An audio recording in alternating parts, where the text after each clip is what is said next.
મારે પણ ઓછી ઉંમરે વાળ સફેદ થવા માંડ્યા છે, તો ચાલો જાણીએ તેનું કારણ અને અસરકારક ઉપચારો. તો વાળ સફેદ થવાના મુખ્ય કારણો ક્યાં હોઈ શકે છે? પહેલું છે વિટામિન B12 અને આયરનની ઉણપ. બીજું છે વધારે પડતો સ્ટ્રેસ અને ઊંઘની કમી. ત્રીજું છે વધારે પડતા કેમિકલ ભર્યા શેમ્પૂ અને કલરનો ઉપયોગ. ચોથું છે જંક ફૂડ અને પોષણની કમી. પાંચમું છે અમુક લોકોને વારસાગત પણ હોઈ શકે છે. તો એના માટેના અસરકારક ઉપચારો ક્યાં છે? પહેલું છે નારિયેળનું તેલ લઈ અને તેને ગરમ કરી અને તેની અંદર મીઠા લીમડાના પાન એડ કરવાના છે અને ત્યારબાદ તે તેલથી માલિશ કરવાની છે.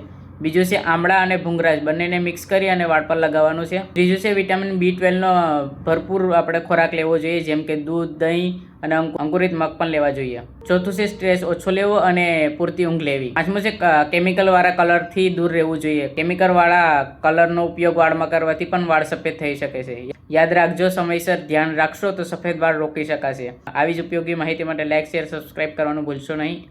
આવી જ ઉપયોગી માહિતી માટે બન્યા રહો અમારી સાથે આયુર્વેદનો ખજાનો.